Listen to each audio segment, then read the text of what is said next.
Bismillahirrahmanirrahim. Assalamualaikum warahmatullahi wabarakatuh. Waalaikumsalam warahmatullahi wabarakatuh. Bismillahirrahmanirrahim. Ila hadratin Nabi Mustafa Sayyidina Muhammad sallallahu alaihi wasallam wa ummahatina wa syekhina mu'allimina wa ta'alina wa jibir Sayyid Muhammad wa nadwani jibir fa'alamatina wa jibir Muhammad wa khususnya Syekh Al-Habib Al-Alim Al-Allamah Al-Syekh Al-Imam Barukatul Anam Abdillah Ta'ala Al-Haddad rahimahullah nafa'ana bi'ulumni fitaraini Al-Fatihah.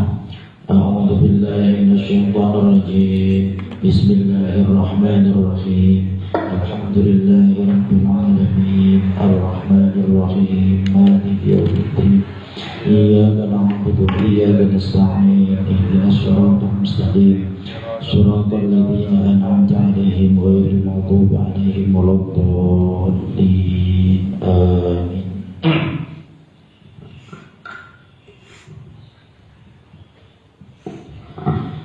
Bismillahirrahmanirrahim. Alhamdulillahirabbil alamin hamdan yuwafi ni'amahu wa yukafi'u mazidah. Ya Rabbana lakal hamdu kama yanbaghi li jalali wajhikal karim wa 'azimi sultanik. Subhanaka Allahumma la nuhsi thana'an 'alaika anta kama athnaita 'ala nafsik. Allahumma shalli 'ala sayyidina Muhammad al-Fatih lima ughliq wal khatim lima sabaq. Nasirul haqqi bil haqq wal hadi ila siratikal mustaqim wa sallallahu alaihi wa alihi haqqa qadri wa miqdaril azim. Allahumma anfa'na bima 'allamtana wa 'allimna ma yanfa'una wa zidna ilma walhamdulillahi ala kulli hal wa na'udzu billahi min hali ahlin nar. Amin ya rabbal alamin. Alhamdulillah, puji syukur kehadirat Allah atas nikmat dan rahmat, inayah, maunah yang senantiasa Allah berikan kepada kita. Malam hari ini kembali kita melanjutkan kajian kitab Nashai'ud Diniyah yang berisi nasihat-nasihat terkait dengan pengamalan agama yang disusun dan ditulis oleh seorang wali min awliyaillah, yaitu Al-Habib Abdullah bin Alwi Al-Haddad. Mudah-mudahan kita semua mendapatkan keberkahan dan mendapatkan ilmu yang manfaat. Amin Allahumma amin. Halaman 45 ya. Bapak dulu ya. Baik. Bismillahirrahmanirrahim. Wa ba'du. Dan adapun sesudah itu, maksudnya sesudah bahasan-bahasan yang kemarin itu, ya terkait dengan sekilas beliau menjelaskan tentang ciri-ciri Ahlus Sunnah wal Jamaah, termasuk di antara tanda-tandanya adalah zawadul a'zam. Karena itu memang diperintahkan oleh Rasulullah Shallallahu Alaihi Wasallam. Maka beliau mengatakan, indal ikhtilafi biluzumi zawadil a'zam. Tadi ketika terjadi banyak ikhtilaf, perbedaan pendapat soal golongan, kelompok, firqah, yang masing-masing kelompok, masing-masing firqah mengklaim bahwa dirinya lah yang paling benar, bagian daripada al-firqah an-najiyah. Maka saat kondisi seperti itu, maka kata Imam Abdullah Al-Haddad, biluzumi zawadil a'zam, supaya benar-benar mengikuti zawadil a'zam, yaitu golongan mayoritas. Beliau tidak mengada-ada, karena beliau merujuk pada sabda Rasulullah sallallahu alaihi wasallam, inna ummati la tajma'u ala dhalalatin fa idza ra'aitum ikhtilafan katsiran fa 'alaikum bisawadil a'zam. Sesungguhnya umatku tidak akan kumpul dalam kesesatan. Ini jaminan daripada Rasulullah, tidak akan kumpul dalam kesesatan.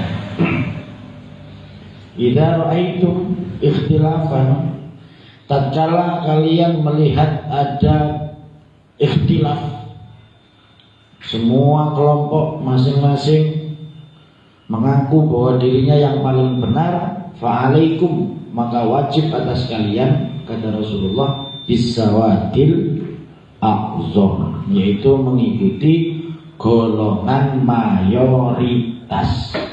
Wah, ini sudah jelas, sejelas-jelasnya hadis ini, dan sangat terang seterang-terangnya. Pada riwayat lain Rasulullah bersabda, Inna allaha la yajma'u ummati ala dhalalatin, sesungguhnya Allah tidak akan mengumpulkan umatku dalam kesesatan. Tidak akan. Wa yadullah ma'al jamaah, dan pertolongan Allah itu bersama jamaah. Jamaah yang dimaksud golongan mayoritas tadi, sawadul a'zam. Karena nggak mungkin secara mayoritas umat Nabi Muhammad dibiarkan sesat oleh Allah, nggak mungkin. Man syadda syadda ilan nar. Ya, kemarin itu yang dibahas oleh Al-Imam Abdullah Al-Haddad, bahwa jelas dan terang bahwa golongan Ahlus Sunnah wal Jamaah yang dikatakan oleh Rasulullah ma'ana alaihi wa ashabi, itu adalah golongan mayoritas yang disebut dengan firqatun najiyah, yang dalam hadis disebut dengan satu kelompok yang selamat, yang 72 masuk neraka. Yang selamat cuma satu, yaitu firqatun najiyah. Ditanya oleh sahabat, kelompok mana itu ya Rasulullah? Ma'ana alaihi wa ashabi, kelompok yang mengikuti aku dan mengikuti sahabat-sahabatku. Ma'ana alaihi wa ashabi. Kemudian dijelaskan ma'ana alaihi wa ashabi itu siapa? Mereka lah Ahlus Sunnah wal Jamaah, yaitu golongan mayoritas. Ini tidak usah ragu-ragu. Nah, wabatu fa'inna, halaman 45-nya, fa'inna walhamdulillah, fa'inna maka sesungguhnya walhamdulillah, dan segala puji lillahi bagi Allah, qad radina, telah rela kami. Kami siapa? Ya kami kelompok Ahlussunnah wal Jamaah, dari dulu sampai sekarang. Sungguh telah ridha billahi kepada Allah Rabban sebagai Tuhan, wabil islami, dan Islam dinan sebagai agama, Nabi Muhammadin Nabi, Nabi Muhammadin Nabiya, dan Nabi Muhammad sebagai Nabi, wa Rasulan dan Rasul, wabil Qur'ani, dan Al-Quran imamah sebagai imam, wabil Ka'bati, dan Ka'bah kiblat dan sebagai kiblat, wabil mu'minina, dan orang-orang mukmin ikhwana sebagai saudara. Dari dulu sampai sekarang, sebelum kelompok mereka muncul dan membid'ah-bid'ahkan, menyesat-nyesatkan kita, dari dulu kita ridho bahwa Allah itu adalah Tuhan kita. Islam itu Islam, agama kita. Kita ridho dan senang menerima bahwa Nabi Muhammad adalah Nabi dan utusan kepada kita. Quran menjadi imam pedoman hidup kita, Ka'bah menjadi kiblat kita. Itu dari dulu sampai sekarang. Kemudian datang kelompok mereka yang baru muncul, kemudian membid'ah-bid'ahkan, menyesat-nyesatkan. Kita dari dulu bersaudara, ya enggak?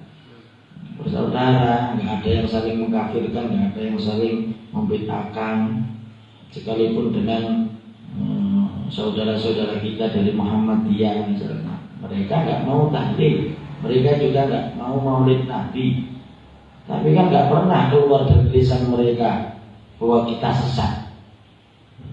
Saling menghormati, mereka tidak kunut, kita kunut, tapi hidup berdampingan, nggak masalah, itu kan.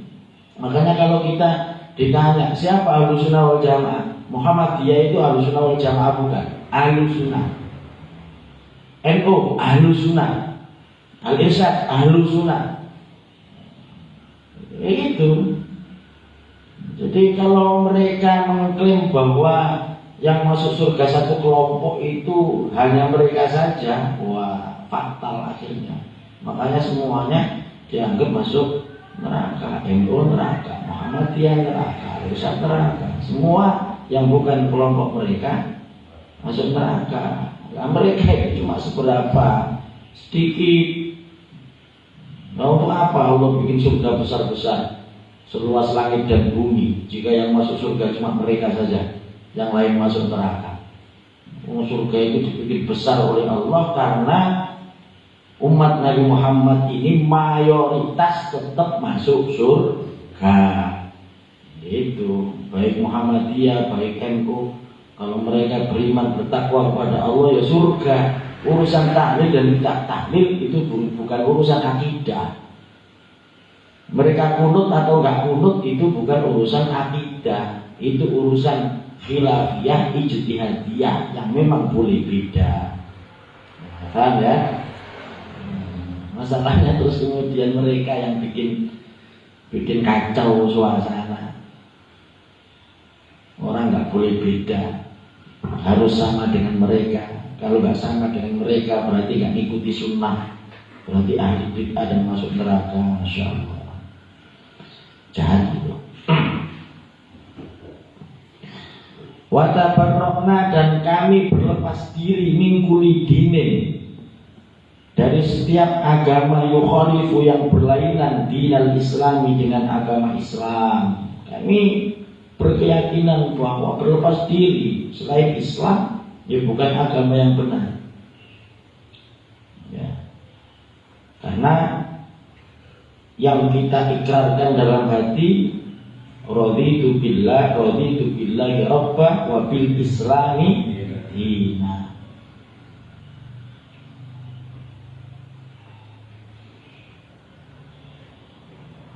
Wa amanna bi kulli kitabin, dan kami beriman kepada semua kitab anzalallahu yang telah diturunkan oleh Allah. Semua kitab yang telah diturunkan oleh Allah, kami kelompok Ahlussunnah wal Jamaah beriman bahwa dulu Allah pernah menurunkan kitab Taurat, Zabur, Injil, Al-Quran. Zabur untuk Nabi Daud, Taurat kepada Nabi Musa, Injil kepada Nabi Isa, kemudian Al-Quran kepada Nabi Muhammad. Selain itu ada sahifah-sahifah, lembaran-lembaran. Nah, itu kita yakini, tidak kita ingkari. Wa bi kulli rasulin arsalahullah, dan kepada setiap rasul arsalahullah yang telah diutus oleh Allah. Kita juga beriman kepada rasul-rasul Allah, wa bi malaikatillah, dan kepada malaikat-malaikat Allah, wa bil qadari, dan kepada qadar, khairihi yang baik, wa syarrihi dan yang buruk. Jadi takdir itu ada yang baik, ada yang buruk. Kedua takdir itu minallahi, dari Allah Subhanahu wa ta'ala. Wa bil yaumil akhir, dan kepada hari akhir. Kita juga beriman kepada hari akhir, hari kiamat. Wa bi kulli ma jaa bi Muhammadun, dan kepada semua perkara yang telah didatangkan oleh Nabi Muhammad Rasulullah Shallallahu Alaihi Wasallam anillahi, dari Allah. Semua yang dibawa Nabi kita imani, kita yakini itu datang dari Allah. Karena Nabi tidak akan menyampaikan hukum-hukum terkait dengan agama ini kecuali kecuali atas petunjuk wahyu dari Allah. Wa ma yantiqu 'anil hawa in huwa illa wahyun yuha.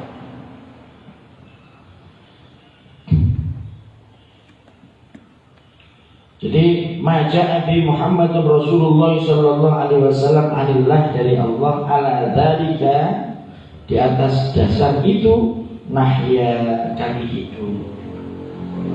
hidup atas dasar petunjuk Rasulullah yang dibawa dari Allah Subhanahu wa taala. Wa alaihi, dan di atas itu pula namutu, kami mati. Wa alaihi, dan di atas dasar itu nub'atu, kami akan dibangkitkan insya Allah minal aminin, termasuk dari golongan yang selamat.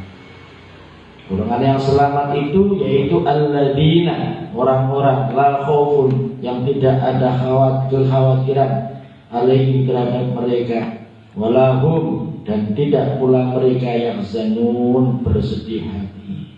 Bifadlika, dengan karunia Engkau, Allahumma ya Allah, ya Rabbal Alamin, hai Tuhan semesta alam, Tuhan pengurus seluruh alam.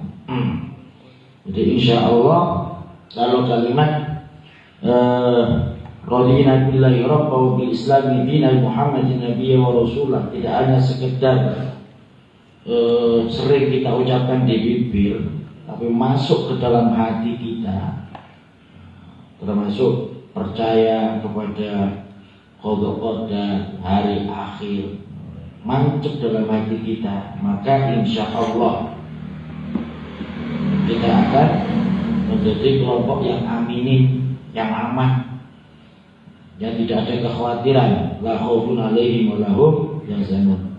Mereka yang tidak ada ketakutan, tidak ada kekhawatiran, itu dalam Al-Quran disifati sebagai wali-walinya Allah Subhanahu wa ta'ala. Karena Allah berfirman, inna awliya Allahi la khaufun alaihim wa lahum yahzanun. Sesungguhnya wali-walinya Allah itu la khaufun, mereka tidak punya rasa takut. La khaufun alaihim wa lahum yahzanun, dan mereka tidak ada rasa khawatir. Karena percaya kepada Allah bahwa hidup ini semuanya diatur dan dikendalikan oleh Allah Subhanahu wa ta'ala. Ini bisa sedih, rada duit bingung, malah ini berarti imannya saya masuk hati kok dikendalikan dengan oleh duit. Bisa gembira kalau ada duit, negatif duit gak iso gembira. Itu berarti hatinya masih didikte oleh dunia. Kalau masih seperti itu, sulit jadi wali, abot, angel, angel. Wali, kelas wali itu gak bisa beda mana batu koral sama emas. Podo ae, itu benda dunia. Emas kalau batu koral itu podo ae. Duit 100.000 sama kertas-kertas koran bekas itu podo ae, sama-sama kertas, sama-sama benda dunia. Siapa ini saya ngomong ya, Josi wali itu nanti ngaku-ngaku wali, kehilangan duit 100.000, nangis seminggu, sekali berarti, makanya wali ada tingkat-tingkatannya. Tidak kok kemudian kita harus bisa persis kayak Rasulullah.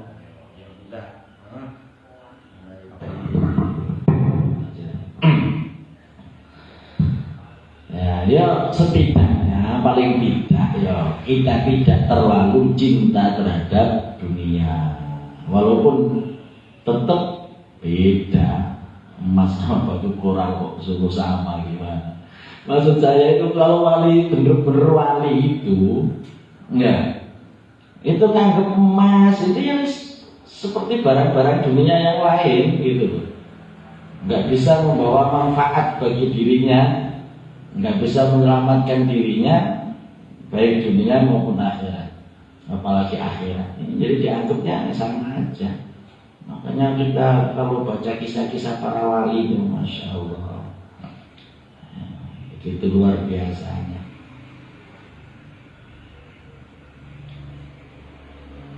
kita kan enggak. Ya tetap beda lah, jadi ya tetap beda. Bismillahirrahmanirrahim. Wa qad qala Rasulullah sallallahu alaihi wasallam, dan telah bersabda Rasulullah sallallahu alaihi wasallam, "Dzaqa ta'mal imani," merasakan akan rasa manisnya iman. Man, orang rodiya, yang ridho, rela, senang billahi kepada Allah Rabb sebagai Tuhan, wabil Islami dan agama Islam, dinan sebagai agama, yang salah itu, dinan sebagai agama, wabil Muhammadin dan Nabi Muhammad Nabi sebagai Nabi. Kata Rasulullah Sallallahu Alaihi Wasallam, seseorang baru akan bisa merasakan manisnya iman, betapa nikmatnya iman, ketika orang itu benar-benar ridho bahwa Allah sebagai Tuhan, Islam sebagai agama, dan Nabi Muhammad sebagai Nabi. Kalau itu benar-benar kita terima, kita masukkan ke dalam hati, benar-benar ridho kita, maka kita akan bisa merasakan nikmatnya iman. Nikmat itu jadi orang beriman. Wa qala alaihi salam, dan bersabda Nabi alaihi salam, man qala hina yusbihu wa hina yumsi thalatha marratin raditu billahi rabba wa bil islami dina Muhammadin nabiyya kana haqqan 'ala Allahi ayyardiyahu. Man, barang siapa, qala, yang mengucapkan, hina yusbihu, di waktu pagi, wa hina yumsi, dan di waktu sore, salah marratin, 3 kali. Apa yang diucapkan itu? Raditu billahi rabba wa bil islami dina wa bi Muhammadin nabiyya. Raditu, aku ridho billahi, pada Allah Rabba sebagai Tuhan, Nabi Islami dan Islam dinan sebagai agama, Muhammadin nabiyya, dan Muhammad sebagai nabi. Kalau itu dibaca 3 kali pagi dan 3 kali sore, karena haqqan 'alallah, maka hak kepada Allah, ayyurdiyahu, meridhoi kepada orang itu. Maksudnya adalah dia yang membaca 3 kali pagi dan 3 kali sore, dia berhak mendapat keridhaan dari Allah Subhanahu wa ta'ala. Ya, kalau sudah Allah ridho, kebahagiaan mana yang melebihi mendapatkan ridho dari Allah Subhanahu wa ta'ala. Makanya di Rabbit ada ini ya, Radina billahi rabba, raditu billahi rabba, bil islami dina, wa Muhammadin nabiyya wa rasulah. Yang ini ya termasuk ijazah ya, termasuk ijazah, karena sampean mau mengamalkan atau tidak ya. Kita mengkaji kitab ini ditulis oleh Imam Abdullah Al-Haddad, kemudian kita mempelajari, yaitu artinya kalau kita mau mengamalkan sanadnya udah nyambung ke sana. Bismillahirrahmanirrahim. Wa'lamu, dan ketahuilah, ma'asyiral ikhwan, wahai saudara-saudara, wahai golongan saudara-saudara atau saudara-saudara semuanya, annahu, bahwasanya, man radiya billahi rabba, barang siapa yang rela kepada Allah Rabba sebagai Tuhan, lazimahu ayyardo bidadbirihi, maka mesti ia meridhoi bidadbirihi, dengan pengaturan. Ini maksudnya, kalau sudah kita ucapkan raditu billahi rabba, maka jangan hanya ucapan ini berhenti hanya sampai pada lisan saja. Maksudnya gimana sih? Maksudnya yang mesti, yang harus kita yakini, mesti kita harus benar-benar ridho bidadbirihi, dengan pengaturan Allah, bahwa hidup ini ada yang ngatur. Kita dagang misalnya, kadang bangkrut, rugi, kadang beruntung, ya kita ridho saja, karena itu sudah diatur oleh Allah. Ada saatnya kita sehat, ada saatnya kita sakit. Ya, itu sudah diatur oleh Allah Subhanahu wa taala. Jadi arti daripada raditu billahi robba, pertama ridho terhadap pengaturan Allah Subhanahu wa taala dalam hidup kita. Wakhtiyarihi, dan pilihan Allah kepadanya. Kita punya pilihan, tapi kadang-kadang yang kita pilih tidak sesuai dengan pilihan Allah. Kita ingin A, ternyata yang terjadi B. Kita pinginnya dapat untung besar, ternyata rugi. Itu berarti pilihan kita tidak sama dengan pilihan Allah. Kita pinginnya selamat, ternyata jatuh. Ketika naik motor, pinginnya selamat kita, ternyata jatuh. Padahal sudah hati-hati. Nah, berarti itu pilihan Allah. Maka ya kita ridho dengan itu. Ya, kita ridho dengan itu. Nggak boleh kemudian ngomel-ngomel. Pengennya dapat istri cantik, ternyata judulnya jelek, gembrot hitam. Misalnya, ya kalau ngomel-ngomel gitu.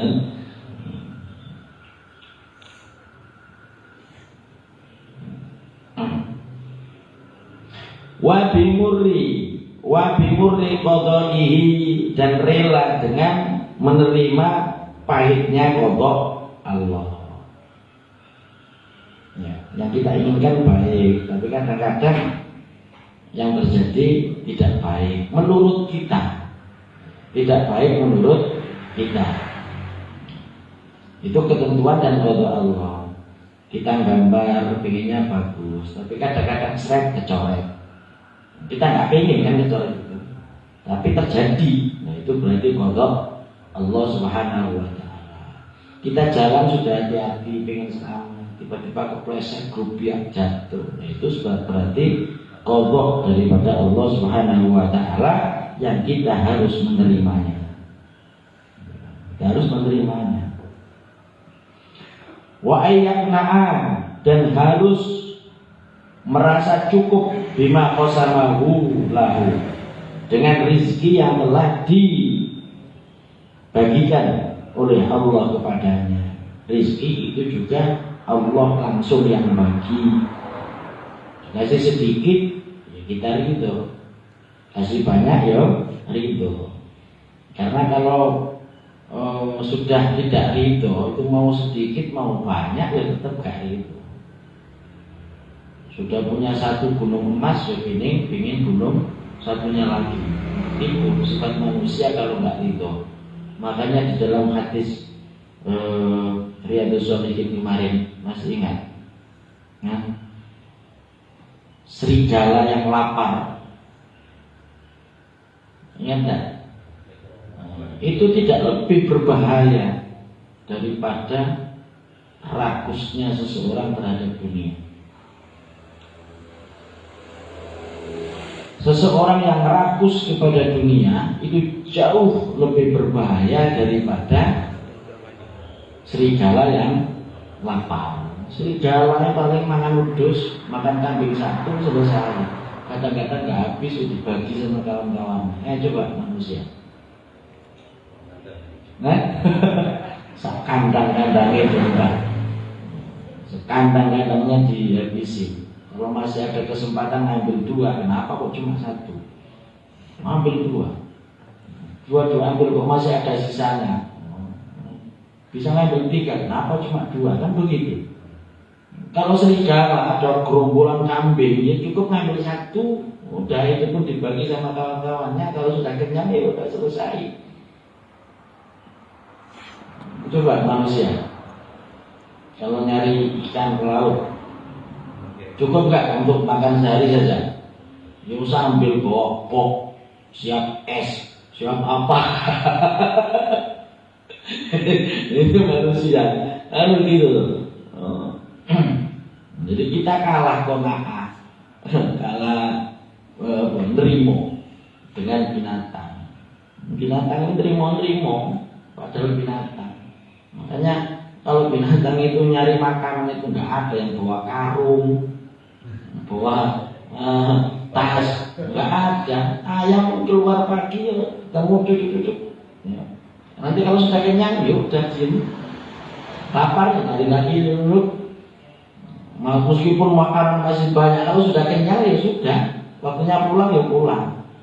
Kalau ditanya, besok makan apa ya? Besok nyari lagi, gitu kan? Ayam gitu. Tapi kalau manusia ngomong ada, masukin kantong semua. Masih ada lagi nyari kresek, masih banyak nyari karung, gotong mulai semua. Ini manusia, rakus manusia. Tapi kadang-kadang nggak mau disebut rakus. Makhluk paling rakus itu manusia, tuh. Paling rakus. Apa-apa dimakan, semuanya dimakan. Ayam itu makanannya apa? Paling jagung. Ya kayak gitu-gitu. Dikasih soto ya nggak mau, kasih es ya nggak mau. Cuma itu aja kan. Kambing itu paling rumput, ya kangkung, rumput, gitu-gitu aja. Diajak nyate ya nggak mau. Tapi ayo coba manusia, semua dimakan. Rumput-rumputan dimakan, ada kangkung, empat, bayam, empat. Buah-buahan juga diempat semua. Mau timun, mau tomat, mau terong, mau apa, makan semua. Ya. Ikan laut dimakan, ikan darat dimakan, kambing ya dimakan, sapi dimakan, unta dimakan, apa meneh? Hah? Iya, kau pakai di pangan manusia. Pangan. Ya Allah, bukan nggak boleh, boleh, nggak apa-apa. Tapi ya jangan taruh harta dunia itu dalam hati. Jangan sampai dunia itu bisa mengalahkan akhirat. Nah, itu saja intinya. Nyari dunia nggak apa-apa, duit ada nggak masalah. Tapi jangan sampai taruh dalam hati. Jadi sampai taruh dalam hati. Akhirnya merasa memiliki. Dia merasa memiliki, dia nggak sadar bahwa harta itu semua titipan dari Allah. Ketika hilang, dicuri orang, diapa orang, sedihnya minta ampun. Kenapa? Merasa memiliki, salah sendiri karena merasa memiliki. Kalau kita nggak merasa memiliki, ya nggak ada sedih. Habis semua harta kita, ya tenang aja, masih senyum-senyum. Kenapa harus sedih? Wong itu bukan punya kita, ya. Itu hanya titipan. Ketika yang nitip ngambil, ya kita nggak boleh marah. Seperti tukang parkir itu. Ya, walaupun awalnya mobil banyak diambil satu sampai habis, ya, tetap senang, tetap senyum-senyum. Kenapa tukang parkir bisa seperti itu? Karena tukang parkir sadar bahwa itu hanya titipan. Hanya titipan, ya pulang ya sambil jingkrak-jingkrak tetap, walaupun mobil di hadapannya habis, motor di hadapannya habis. Karena dia sadar bahwa itu bukan punya dia. Ketika yang punya ngambil, ya udah ambil semuanya. Enggak sedih sama sekali tukang parkir. Nah, kita itu juga harus begitu, biar enggak sedih, biar selalu gembira dan bahagia. Belajarlah seperti tukang parkir. Apa yang kita punya sekarang itu titipan Allah Subhanahu wa ta'ala. Sadari, masukkan dalam hati bahwa kita tidak punya apa-apa. Sekarang kita punya apa-apa, itu statusnya titipan dari Allah Subhanahu wa ta'ala. Jika suatu saat Allah mengambilnya, ya dengan cara Allah. Bisa melalui tangan maling, bisa melalui kebakaran, bisa melalui usaha bangkrut, bisa melalui macam-macam. Ya itu sudah qadha Allah. Tadi dikatakan kan ada khairihi wa syarrihi. Ada yang menyenangkan, ada yang tidak menyenangkan. Itu semuanya terjadi ya karena qadar-qadarnya Allah Subhanahu wa ta'ala. Ya kita terima. Semuanya itu milik Allah. Yang mengatur hidup ini adalah Allah Subhanahu wa ta'ala. Nek iso ngono, gembira terus, seneng terus wis. Duit gak duit masih tetap bisa tersenyum indah. kalau sadar bahwa semuanya adalah titipan Allah. Cuma mendatangkan kesadaran ini yang sulit, luar biasa. Butuh butuh perjuangan. Jadi wa ayyana bima qasamahu lahu minar rizqi. Jadi menerima terhadap pembagian Allah terkait dengan rezeki. Wa ayyudawima, dan harus menekuni ala taatihi dengan taat kepadanya. Karena kita sudah berikrar bahwa ridho Allah menjadi Tuhan. Konsekuensinya adalah tunduk, patuh, dan taat kepada Allah. Ketika Allah suruh kita sholat, kita jalankan. Ketika Allah suruh kita zakat, sudah mencapai nisab, ya zakat. Ketika Allah nyuruh kita puasa, ya kita puasa. Ketika Allah larang kita menipu, ya kita tinggalkan. Ketika Allah melarang berzina, ya kita tinggalkan. Itu berarti ucapan raditu billahi robba, benar dan masuk ke dalam hati. Karena dibuktikan dengan tindakan. Jadi tidak hanya sekedar ucapan, aku ridho ya Allah, engkau menjadi Tuhanku. Giliran Allah perintah sholat gak mau. Mereka kan bohong, kadzab, dusta. Berarti ucapannya itu dusta. Wa yuhafidhu ala faraidihi, dan memelihara, mengerjakan berbagai kefarduannya. Jadi hidup ini ada yang difardukan oleh Allah, maka tetap kita jaga. Karena kita sadar bahwa kita adalah hamba Allah dan Allah adalah Tuhan kita. Wa yajtaniba, dan menjauhi maharimahu, segala yang diharamkannya. Wa yakuna sabiran, dan harus bersabar inda balaihi, tatkala menghadapi ujiannya. Harus sabar, karena apapun yang terjadi di dunia ini semuanya atas kehendak Allah. Segala sesuatu tidak akan terjadi kalau Allah tidak mengizinkan. Berupa sakit, bencana, apapun itu semua bisa terjadi karena qadar-qadarnya Allah.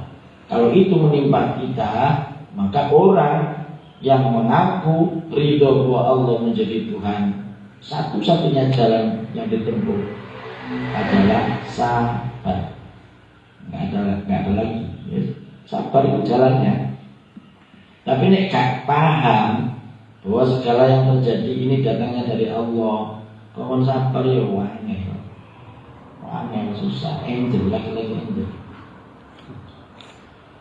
Syakiron, serta bersyukur li nikmaihi, pada segala nikmatnya. Ketika mendapat nikmat, syukur kepada Allah. Bukan karena kehebatan kita, bukan karena yaitu semuanya semata-mata karunia Allah. Maka bersyukurnya kepada Allah Subhanahu wa ta'ala. Nah, ini sabar dan syukur ini penting. Sampai dalam hadis qudsi, orang kalau nggak sabar, nggak syukur, diancam oleh Allah, dikongkon dari pengiran lain selain Allah, diusir oleh Allah keluar dari buminya Allah. Man lam yashkur ala na'mahi wa lam yasbir ala al-bala'i falyakhruj min baini ardi falyatlub lahu rabban siwahi, kata Allah. Barang siapa yang tidak bersyukur ketika aku beri nikmat, dan barang siapa yang tidak bersabar ketika aku timpakan musibah kepadanya, falyakhruj min baini ardi, maka keluarlah dari bumiku. Falyatlub lahu rabban siwahi, dan carilah Tuhan selain aku. Ini kan parah ya. Parah ini. Nah, orang kalau ridho bahwa Allah menjadi Tuhan, apapun yang terjadi pada kita, kalau tidak mengenakan, sabar. Kalau mengenakan, syukur. Makanya kata Rasulullah, ajaban di amril mukmin, sungguh menakjubkan perkara yang dialami oleh orang mukmin, yang hal ini tidak akan pernah bisa dilakukan selain orang mukmin. Apa? Ketika dia mendapatkan nikmat, dia bersyukur, dan syukur itu baik baginya. Ketika dia mendapatkan musibah, dia sabar, dan sabar itu baik baginya. Maka orang yang beriman kepada Allah, yang menyatakan ridho bahwa Allah menjadi Tuhan dalam kondisi apapun tetap baik. Ya. Dalam kondisi apapun tetap mendapatkan kebaikan. Ketika dapat ujian dia sabar, dapat pahala besar, jaminan surga. Baik, walaupun diuji, walaupun sedih di dunia, walaupun tapi tetap mendapatkan kebaikan karena dia iman kepada Allah tadi. Diberikan nikmat yang banyak dia bersyukur, dan syukur juga baik bagi dirinya. Makanya ajaban li amril mukmin, kata Rasulullah, sungguh mengagumkan, sungguh menakjubkan perkara yang dialami oleh orang mukmin. Mendapat apa saja pasti dia mendapatkan kebaikan. Apapun yang dialami pasti mendatangkan kebaikan bagi dirinya. Nah, itu orang beriman. Jadi syakiran li na'maihi muhibban li liqa'ihi, dan mencintai untuk bertemu dengannya. Liqa'ihi, mencintai untuk bertemu dengannya. Radiyan bihi, serta rela kepada Allah wakilan sebagai wakil, wawalian dan sebagai penolong, wakafilan dan yang menanggung, mukhlisan serta ikhlas lahu karena Allah. Jadi senang sekali perjumpaan dengan Allah Subhanahu wa taala. Kapan saat kita berjumpa dengan Allah? Itu maksudnya adalah kematian. Maka orang yang iman, yang ridho bahwa Allah itu Tuhannya, maka dia menghadapi kematian itu dengan senang. Senang, bagaimana gak senang? Mau ketemu dengan Tuhannya, mau berjumpa dengan kekasihnya, mati itu senyum. Makanya orang-orang yang sudah dekat dengan Allah itu, kematian bukan sesuatu yang menakutkan, justru menggembirakan. Kalau mati itu bisa dicepatkan, orang-orang yang dekat dengan Allah itu pengennya segera mati. Cuma mati kan gak bisa dicepatkan, juga gak bisa diundur, karena Allah sudah pastikan idza jaa ajaluhum la yastakhiruna sa'atan wa la yastaqdimun. Ketika datang ajal, la yastakhiruna sa'atan, tidak bisa diundur walaupun sesaat, wala yastaqdimun, dan juga tidak bisa dimajukan walau sesaat. Makanya nggak bisa. Kalau misalnya bisa dimajukan, yaitu orang-orang yang sudah dekat dengan Allah pengennya ya segera mati. Untuk apa hidup susah di dunia? Dunia tempatnya susah. Mau makan enak juga harus kerja keras dulu. Pengen punya duit harus kerja dulu. Semua macam-macam. Ya. Pengen punya rumah baik harus rajin nabung bertahun-tahun. Belum cukup bikin rumah, tanahnya disekolahkan, pegadaian, susah. Hidup di dunia itu susah, nggak ada enaknya. Makanya orang-orang yang sudah sampai, kalau bahasa tasawufnya sudah usul kepada Allah, kematian itu sesuatu yang sangat indah, yang sangat mereka harapkan, yang ditunggu-tunggu. Karena saat-saat berjumpa dengan Allah Subhanahu wa ta'ala. Terus mukhlisan lahu fi ibadati, orang yang ridho Allah sebagai Tuhan, tentu ketika beribadah mukhlisan, ikhlas dia hanya karena Allah Subhanahu wa ta'ala. Wa muqtamidan, dan percaya alaihi kepada Allah fi ghaibatihi, di waktu gaib, wa syahadatihi, dan di waktu nyatanya, sendirian maupun banyak orang, ya tetap percaya kepada Allah. La yafza'u, ya tidak terkejut fil muhimmati dalam berbagai kepentingan, illa ilaih, melainkan kepada Allah. Wala yu'awilu, dan tidak mempercayai fi qada'il hajati, dalam memenuhi berbagai kebutuhan, illa alaih, kecuali kepada Allah. Jadi dia hanya percaya kepada Allah satu-satunya yang bisa mengabulkan hajat-hajatnya. Ya, sebetulnya yang menjadi wasilah terkabulnya hajat-hajat kita ya tentu banyak pihak, ya kan?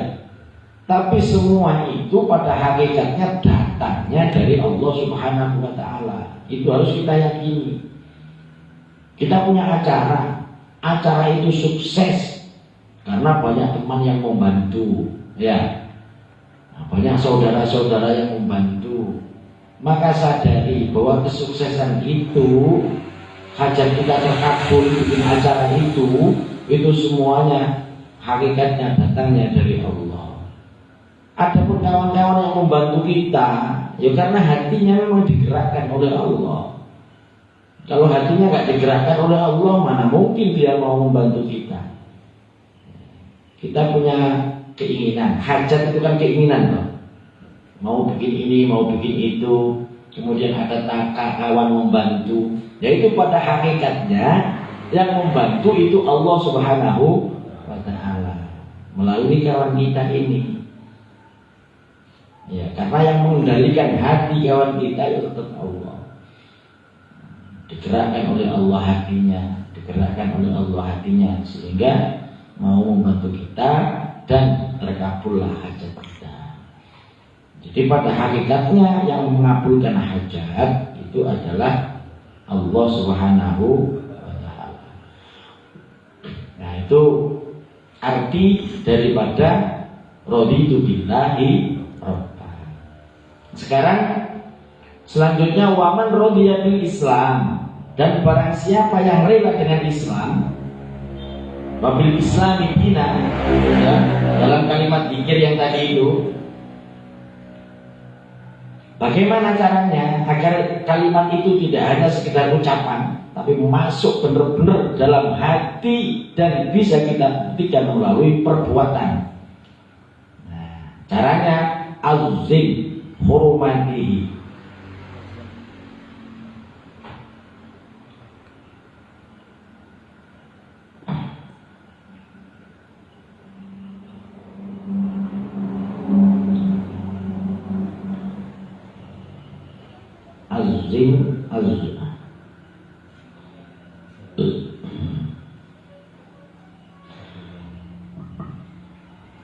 Azzama hurmatihi, tentu ia mengagungkan apa yang terhormat di sisi Allah, wa sya'airihi, dan syiarnya.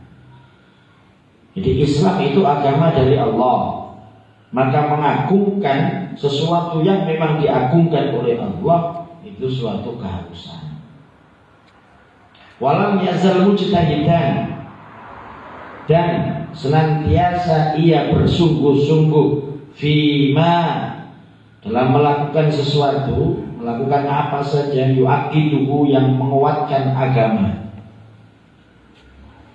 Kalau dia sudah mengatakan wabil Islami dina, maka dia harus bersungguh-sungguh dalam melakukan apa saja perkara yang perkara itu bisa menguatkan Islam itu sendiri. Ya. Apa yang bisa menguatkan Islam itu? Termasuk taklim, termasuk ngajar, termasuk belajar. Karena kalau nggak ada belajar mengajar terkait dengan agama Islam, maka agama sudah hilang dari dulu. Agama bisa sampai kepada kita karena guru-guru kita mau ngajar, guru-gurunya mau ngajar. Maka salah satu di antaranya ya belajar mengajar. Maka kalau sudah berani mengatakan wabil Islami dina, maka harus sungguh-sungguh berani memperkuat Islam ini dengan apa saja sesuatu yang dapat memperkuat Islam itu sendiri. Syiar-syiar Islam harus kita galakkan, harus bersungguh-sungguh. Kalau nggak seperti itu ya bohong artinya. Kalimat wabil Islami dina itu bohong jika dia tidak senang dengan kegiatan-kegiatan keislaman. Ada pengajian nggak datang, organ tunggal datang. Ngono lisane ngomong wabil Islam dina. Berarti bohong. Kata-katanya bohong. Ada kalimat adzan merasa terganggu.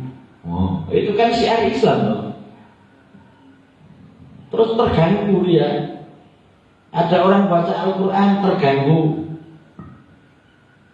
Berarti kata-katanya wabil Islam dina itu bohong.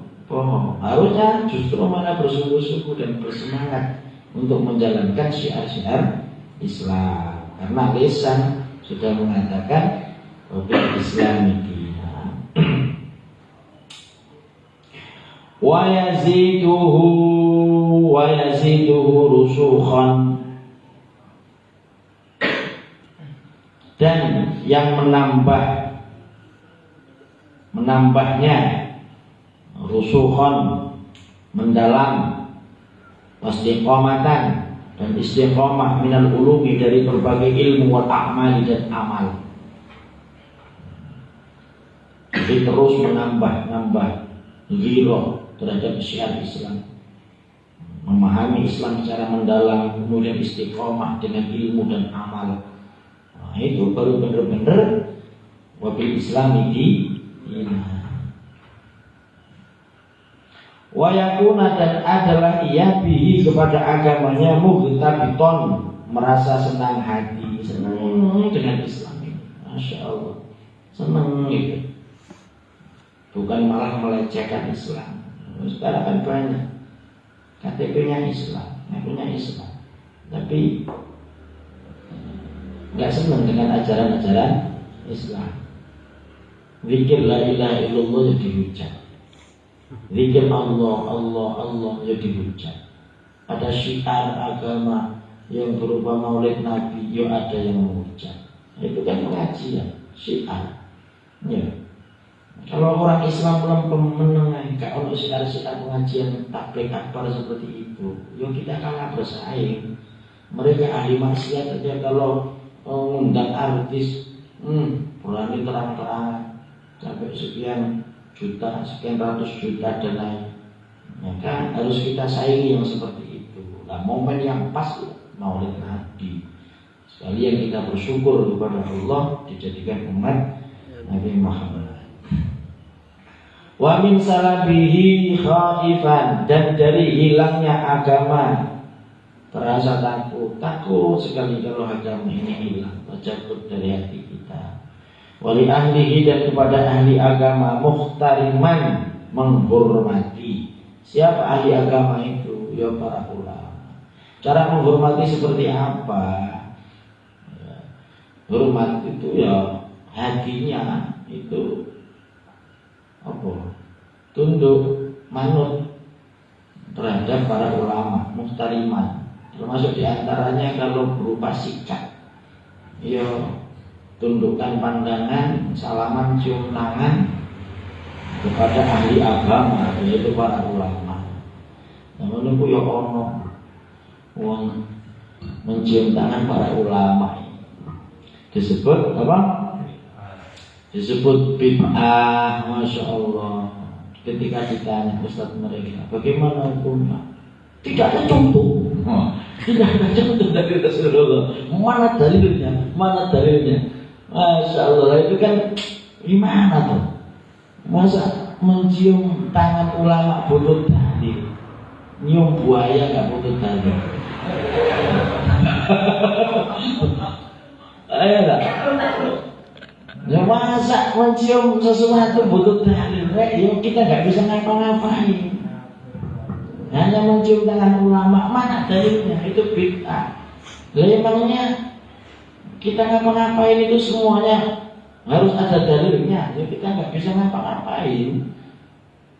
Apalagi yang mereka yang jadi itu kaidah, itu kan sesuatu yang nggak ada contoh dari Rasulullah, itu berarti bid'ah. Bid'ah tadi. Dikira ini orang contoh nih dari Rasulullah, ya nggak ada. Mereka juga pakai mikro. Iya.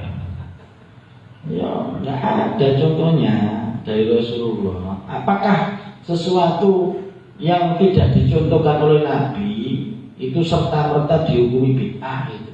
Itu kan logika mereka, logika yang ngawur, yang rapuh. Ya kita nggak bisa ngapa-ngapain kalau begitu.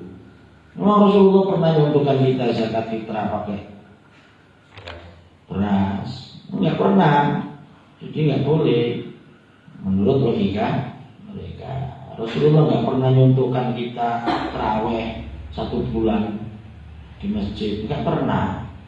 Berarti bid'ah. Ini mereka itu pilih-pilih. Kok idahnya seperti itu, tapi dipilih-pilih yang sesuai dengan ajarannya. Kalau sudah sesuai, ya udah enggak, mereka protes. Ya, rapuh. Itu namanya tabarruk. Ngalap berkah, mencium tangan ulama yang dibilang nggak ada dalilnya. Mbok kalau nggak ngerti dalilnya, bilang nggak ngerti. Jangan bilang nggak ada. Itu namanya bohong. Iya, dikit-dikit kan nggak ada dalilnya, nggak pernah dicontohkan oleh Rasulullah. Padahal kalau kita mau teliti, banyak dalil terkait cium tangan terhadap ulama itu banyak. Namanya tabarruk. Sampai cium tangan ulama itu niatnya apa tuh? Apa pengen tahu aroma minyak wanginya? Kan enggak toh? Niatnya ngalap berkah. Ngalap berkah tabarruk itu menurut mereka juga syirik. Mencium tangan ulama itu bukan menyembah, Lur. Itu bukan menyembah. Kok antum sebut syirik itu gimana? Antum tahu kan? Allah pernah memerintahkan kepada malaikat untuk sujud kepada Nabi Adam. Iya kan? Apakah Allah menyuruh malaikat itu syirik? Ya enggak.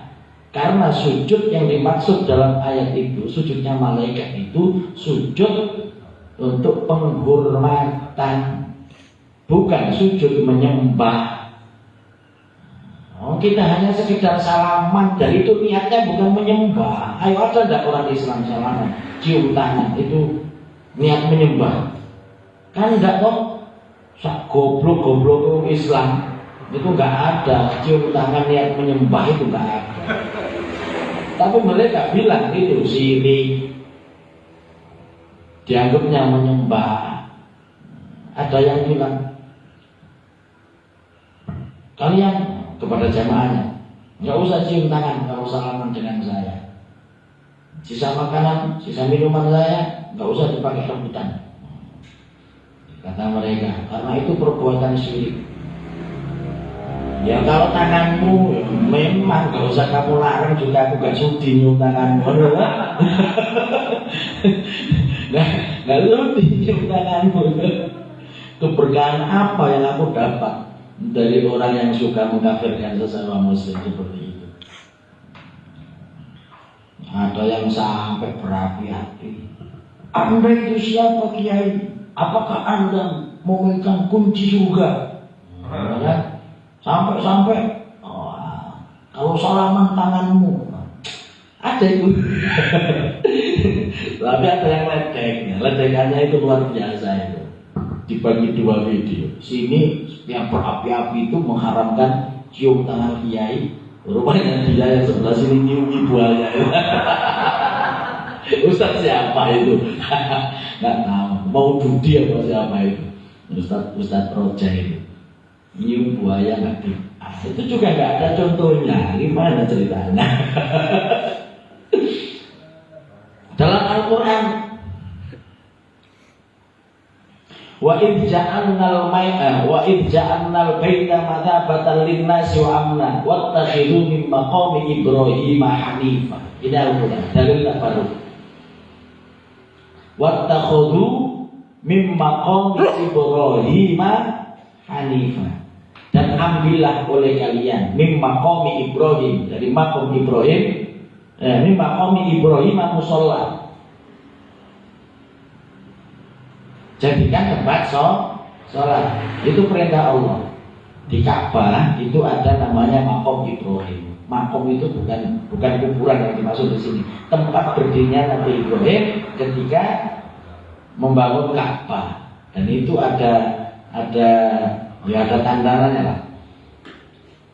Nah itu diperintah. Sampai sekarang orang berebut sholat di Maqam Ibrahim. Nah kalau tujuannya enggak mengambil berkah dari tempat itu loh, untuk apa Allah perintah wattakhidhu min maqami Ibrahim musholla? Untuk apa coba? Ya, karena di tempat itu penuh berkah, pernah diinjak oleh Nabi Ibrahim ketika membuat Ka'bah. Nah itu namanya tabarruk. Allah menyuruh kita untuk bertabarruk kepada tempat yang di situ penuh dengan berkah. Idhabu biqamisi, kata Nabi Yusuf alaihissalam dalam Al-Quran.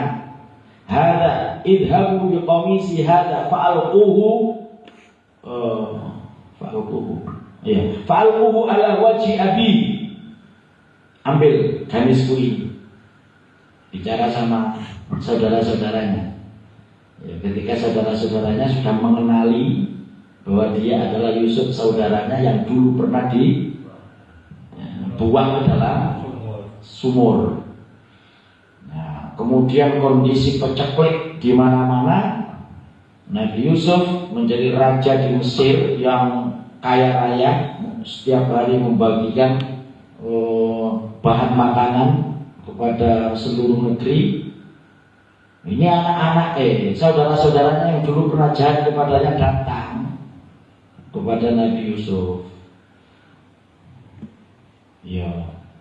Sementara Nabi Yakub dalam keadaan buta. Kenapa buta? Ya, karena sering nangis, sedih karena anak yang dia cintai dibunuh oleh saudara-saudaranya. Tapi Nabi Yakub nggak yakin kalau dibunuh, firasat seorang nabi. Nah, tatkala ketemu dengan saudara-saudaranya itu sudah dikenali, maka Nabi Yusuf mengatakan, idhabu biqamisi hadza fa'alquhu, bawa ini gamisku ini dan usapkan ala wajhi abihi, usapkan kepada wajah bapakku. Wajhi abi, usapkan ke wajah bapakku, yakti basirah, maka pasti dia akan bisa melihat. Apa itu namanya enggak tabarruk? Kenapa enggak langsung minta aja kepada Allah, ya Allah sembuhkan bapakku yang sedang buta ya Allah. Tapi melalui gamis. Tahu gamis ya? Jubah itu. Ya udah, jubahku ini bawa pulang, kemudian usapkan ke muka bapakku, maka pasti dia akan bisa melihat kembali. Loh, ini namanya tabarruk dengan menggunakan gamis. Makanya kita kan ya seperti itu. Kadang-kadang kalau tradisi di pesantren itu, bekas minumnya kiai, wah itu berebut. Bahkan bekas duduknya kiai, ada kiai habis ngajar duduk ini. Kemudian selesai ngajar, kiai berdiri. Tempat duduknya yang masih hangat ini berebut mencium santri-santri. Itu tujuannya untuk ngalap berkah, bukan menyembah.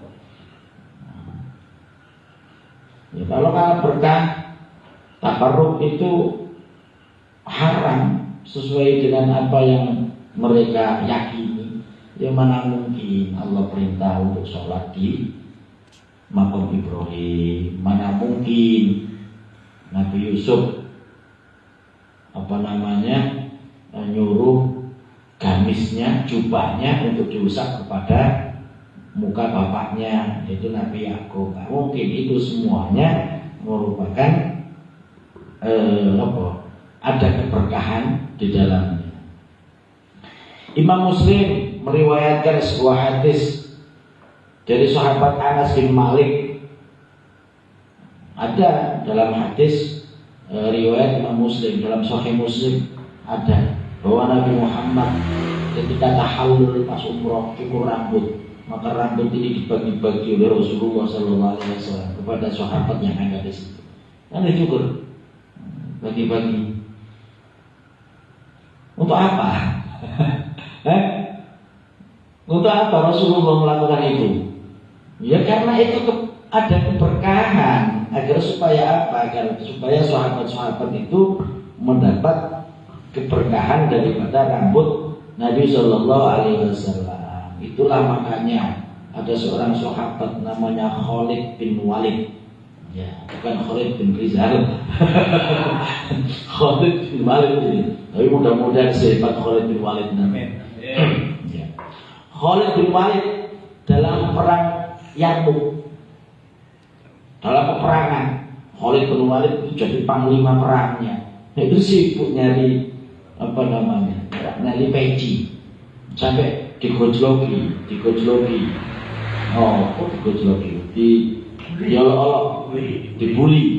Dibully sama sahabat-sahabat yang lain. Panglima perang, peci sudah buntut aja dicari hilang gitu kan. Pecinya ya nyari yang baru kan yo. Padahal itu dalam peperangan. Maka apa kata Khalid bin Walid? Saya nggak nyari pecinya. Tahu nggak? Di dalam peci itu nyelip ada 3 helai rambut Rasulullah Sallallahu Alaihi Wasallam. Sehingga berkat 3 rambut itu ada di peci saya. Setiap saya perang menggunakan peci itu, maka selalu mendapat kemenangan dari Allah Subhanahu Wa Taala. Kata Khalid bin Walid. Khalid bin Walid itu kalau sekarang ya, sirik itu, sirik. Nyimpen rambut sebagai jimat. Itu namanya tabarruk. Tabarruk melalui rambut Rasulullah Sallallahu Alaihi Wasallam. Imam Bukhari meriwayatkan bahwa Rasulullah Sallallahu Alaihi Wasallam itu ketika meludah dahak-dahak, ketika meludah itu kalau ada sahabat nggak pernah dahak itu jatuh ke tangan, nggak pernah. Ketika dahak langsung sahabat tangannya itu semuanya nyapa. Kalau sudah terkena tangan sahabat bagi-bagi, dioleskan ke seluruh tubuhnya. Wangi, dahak sampean beracun, apalagi corona kayak gini tuh. Rasulullah wangi. Dan untuk apa itu dilakukan oleh para sahabat? Tabarruk, mencari berkah dari ludah Rasulullah Sallallahu Alaihi Wasallam. Dalam Bukhari juga para sahabat itu ketika Rasulullah Sallallahu Alaihi Wasallam wudu, mereka berebut air bekas wudu sebagaimana mereka seolah-olah mau berangkat perang. Jadi Rasulullah wudu, siap-siap, nadai banyune. Jadi pokoknya siap-siap, sahabat itu pokoknya siap-siap berebut. Kayak mau perang itu. Lalu apa sahabat lakukan itu? Sahih ya tadi, Sahih Bukhari. Karena bertabarruk. Itu namanya tabarruk. Nah sekarang cuma mencium aja sudah dikatakan syirik, Masya Allah. Jahat bener mereka. Padahal menuduh kafir, menuduh syirik kepada saudara sesama muslimnya, itu kata Rasulullah, faqad ba'a ahaduhuma, maka pasti tuduhan itu menimpa pada salah satunya.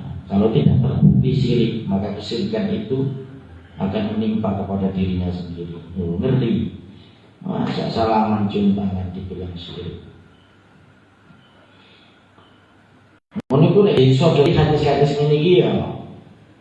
Apa itu jenenge? Mereka kan bantah. Itu kan Rasulullah. Itu kan Rasulullah. Kalau kita kan bukan Rasulullah.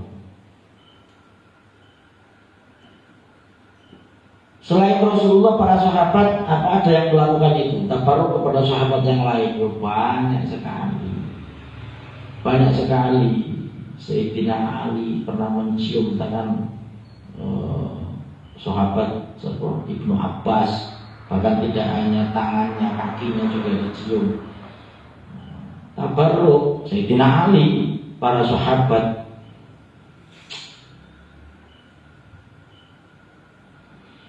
Banyak. Kalangan tabi'in banyak lagi. Ada seorang tabi'in itu muridnya sahabat, termasuk salaf, generasi salaf. Nah, saya minta kasih tahu ya, banyak orang yang belum paham sebetulnya. Kenapa mereka menyebut nama dirinya, ngaku-ngakunya salafi? Salafi itu pengikut salafus soleh, pengikut ulama salaf. Nah, ulama salaf itu siapa sih? Nah, itu pertanyaannya. Kok mereka sampai ngeklaim dirinya ikut ulama salaf sementara kita dianggap tidak pengikut salaf, sehingga menamakan dirinya salafi. Kita nggak mau ikut salafi, wahabi. Enak. Jadi salafi itu pengikut generasi salaf. Generasi salaf itu berdasarkan hadis Rasulullah, khairul qurun qarni, tsumma yalunahum. Generasi terbaik umat ini adalah qarni, generasiku.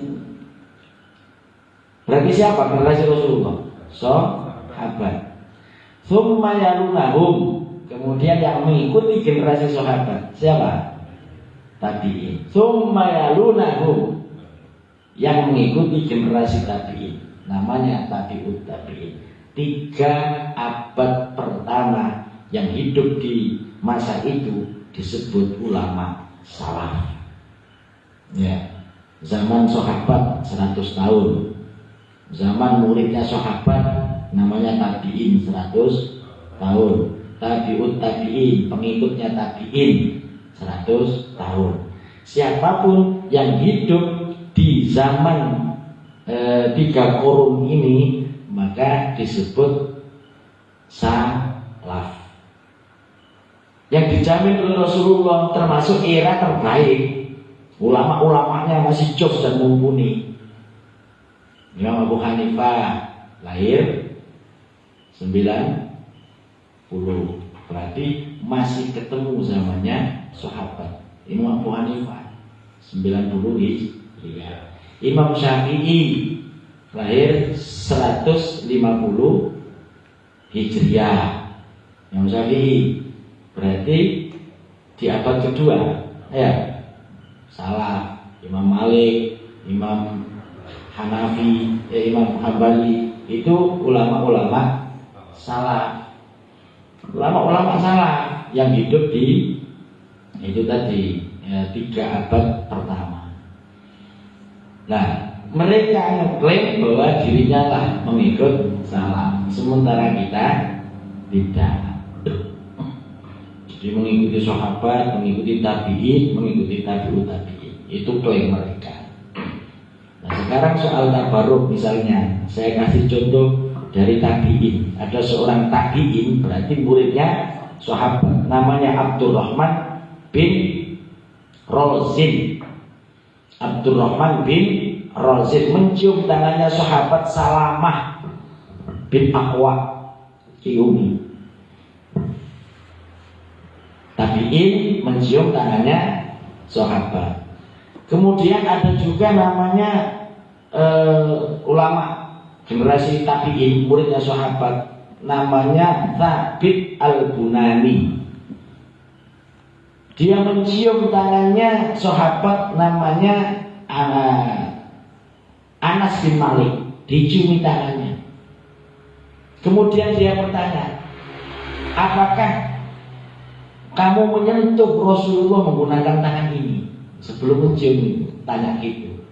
Anas bin Malik ditanya, wahai Anas bin Malik, apakah tanganmu itu pernah menyentuh Rasulullah Shallallahu Alaihi Wasallam? Ya tentu pernah. Anas bin Malik pernah hidup menjadi pelayan Rasulullah selama 12 tahun.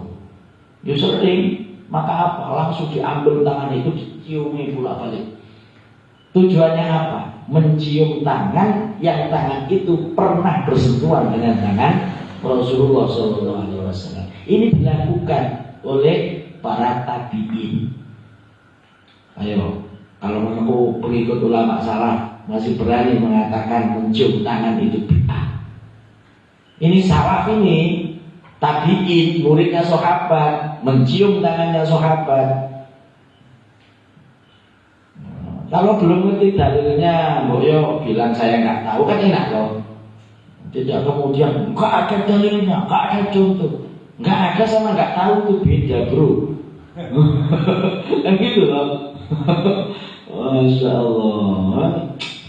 Ya kalau kita mau teliti ya banyak masih yang terkait dengan dalil-dalil tabarruk, cium tangan. Belum lagi sabda Rasulullah, walaupun ini dinilai dhaif, man sofaha aliman faqad sofahani, wa man sofahani faqad sofahallah, wa man sofahallah fa ma'wahul jannah. Barang siapa yang bersalaman dengan ulama, maka sama halnya dia dengan salaman denganku, kata Rasulullah. Barang siapa yang bersalaman denganku, sama dengan bersalaman dengan Allah. Barang siapa yang bersalaman dengan Allah, fa ma'wahul jannah, maka tempatnya surga. Jadi mencium tangan kiai yang kita yakini tangan kiai itu pernah bersentuhan dengan gurunya, gurunya pernah bersentuhan tangan dengan gurunya, dengan gurunya, dengan gurunya, dengan gurunya, akhirnya sampai pada Rasulullah Shallallahu Alaihi Wasallam. Kita cium tangannya tabarruk karena tangan ini pernah bersentuhan dengan gurunya. Saya belum pernah cium tangan dengan beliau Abu Yazid Muhammad bin Ali Al-Maliki, belum pernah. Tapi karena saya punya guru namanya Abi Ihya, namanya Kiai Haji Ali Imran Muhammad, saya kalau ketemu beliau ya cium tangannya bolak-balik. Kenapa? Karena saya yakin tangan beliau sering bersentuhan dengan tangan beliau. Tangan beliau bersentuhan dengan tangan gurunya, tangan gurunya, tangan gurunya, sampai kepada Rasulullah Shallallahu Alaihi Wasallam. Lah kalau kiainya sendiri sebetulnya nggak mau, justru males. Dikira enak tangan dicium, apalagi kalau kumisnya tebal habis dicukur. Wah. Dikira enak apa? Nggak enak aku kadang-kadang kalau banyak salaman cium-cium tangan aku, ya nggak enak, merasa gimana gitu. Cuma karena ya kalau kita nggak mau kan ya takutnya justru malah dianggap sombong. Kenapa? Karena kita tahu dalil bahwa mereka yang berusaha mencium tangan kita itu tujuannya tidak lain karena memuliakan orang yang dianggap gurunya, yang dianggap alim, dan itu perintah agama. Dan itu bagian daripada tabarruk. Makanya kiai jarang yang menolak dicium tangan. Kenapa? Ya karena tahu dalilnya. Mereka tahu niatnya orang-orang yang mencium tangannya itu loh, bukan menyembah. Kalau tahu bahwa cium tangan itu menyembah, saya yakin gak ada kiai yang mau dicium tangannya, gak ada kiai yang mau disembah oleh muridnya. Benar gak? Itu bukan kok malah seneng di seperti kata mereka itu, malah disuruh-suruh nyium tangan. Siapa kiai mana yang seperti itu? Kecuali memang benar-benar terhadap muridnya yang dia didik dari awal. Nah, itu kadang-kadang memang dia yang berusaha ngasih keberkahan itu. Nah, ngasih keberkahan itu. Niatnya ya itu karena tangan ini pernah bersentuhan dengan tangan guru saya. Sekarang ciumlah wahai santri-santriku, wahai murid-muridku. Ya. Karena tangan ini pernah bersentuhan dengan guru-guru saya. Itu niatnya. Bukan ngajak muridnya syirik. Masa kok, Masya Allah, nuduh sampai sejauh itu mengangkat juntaan syirik. Saya apa?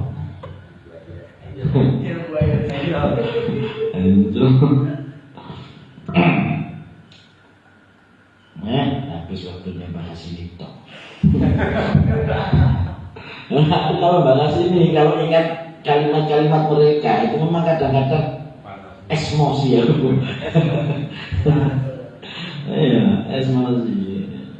Menjaga emosi niatnya bukan untuk memusuhi mereka, pengen meluruskan bahwa yang seperti itu ya tidaklah syirik, karena tidak menyembah. Syirik itu kan menyekutukan Allah, menyembah sesuatu selain Allah, itu namanya syirik. Nah, salaman itu tidak menyembah. Hormat bendera juga bukan menyembah. Ada yang berfatwa hormat bendera syirik, itu juga ada. Kan konyol loh. Kalau hormat bendera dianggap syirik, bapak-bapak kita, guru-guru kita, presiden kita, semuanya syirik semua. Lah yang masuk surga siapa? Syirik kan nggak mungkin masuk surga. Ini kan, innallaha la yaghfiru an yushraka bihi wa yaghfiru ma duna dzalika liman yasha. Karena dosa syirik di bawah mati itu tidak akan diampuni oleh Allah. Neraka selama-lamanya. Yang paling parah polisi, tentara. Ayo, kalau meninggal dunia masih gini, syirik, wong hidupnya aja hormat terus. Hormat bendera syirik berarti hormat komandan lebih syirik lagi kan? Tiap ketemu siap dan syirik terus. Sehari berapa kali kau syirik? Berarti nggak ada polisi masuk surga ya? Nggak ada tentara masuk surga. Masa hormat? Itu penghormatan bukan penyembahan. Masa hormat bendera kok dianggap syirik? Itu kan sudah keterlaluan. Dan ngomong ini bukan berarti marah, ya ingin meluruskan. Bahaya, karena mensyirikkan seseorang yang ternyata bukan syirik di mata Allah, maka kesyirikan itu akan kembali kepada penduduknya. Bahaya. Itu.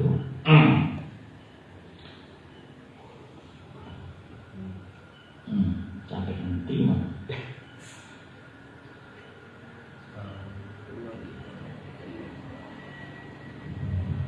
Minal ulum wal a'mali wa yakuna bihi mughtabiton.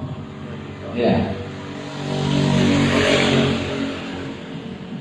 Muhtariman khaifan wali ahlihi muhtariman, dan kepada ahli agama muhtariman, menghormati.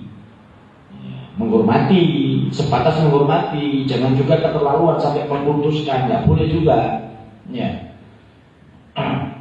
Waliman kafarobihi, dan kepada orang yang kufur kepada agama, mengingkari kebenaran agama, mubghidon, membenci. Atau agama kita dilecehkan, orang yang berani mengatakan bahwa wabil Islami dinan, ya harus benci, harus marah ketika Islam ini diopo-opo. Ya, nggak boleh ndak. Wa mu'adiyan, dan memusuhi. Kalau ada orang memusuhi Islam, membenci Islam, ngopo-ngopo Islam, nah kita yang sudah mengatakan wabil Islami dina, Islam itu agamaku, aku ridho Islam menjadi agamaku, maka ya tetap kita ada ghirrah, ada kecemburuan untuk senantiasa menjaga agama Islam itu sendiri. Kalau tidak seperti itu, maka ucapan kita wabil Islami dinan itu dinilai bohong. Selanjutnya wa man radiya bi Muhammadin sallallahu alaihi wasallam nabiyan kana nabi muqtadiyan wa bihi. Itu nanti kita bahas di pertemuan yang akan datang.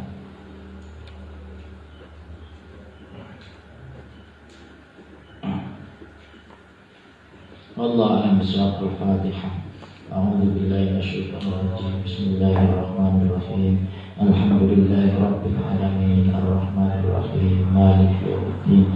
Iyyaka na'budu wa iyyaka nasta'in. Ihdinas siratal mustaqim. Shiratal ladzina an'amta 'alaihim ghairil maghdubi 'alaihim waladdallin. Amin. Maulaya shalli wa sallim daiman abada ala habibika khairil khalqi kullihim huwal habib. Turja syafa'atuhu li kulli hawlin minal awwali mudadahimi ya Rabbi bil Mustafa lima qasidana waghfir lana ma nadaya واسع الكرم يا ربنا اعترفنا بأننا اقتربنا وأننا أشرفنا على الله أشرفنا فتب علينا توبة تمسل لكل خوبة واستر لنا العورات وأمين الروعة واغفر لوالدينا ربي ومولودنا والآل والإخوان وسائر الخلان وكل ذي محبة أو جرة أو صحبة والمسلمين أجمع آمين ربي أسمى فضلا وجودا منال باكتساب منا بالمصطفى رسولنا بكل سول صلى وسلم ربي عليه عدد الحق وآله والصحب عدد طاشي السحب والحمد لله في البدء والتناهي والحمد لله في البدء والتناهي سبحانك اللهم وبحمدك أشهد أن لا إله إلا أنت أستغفرك وأتوب إليك. السلام عليكم ورحمة الله وبركاته.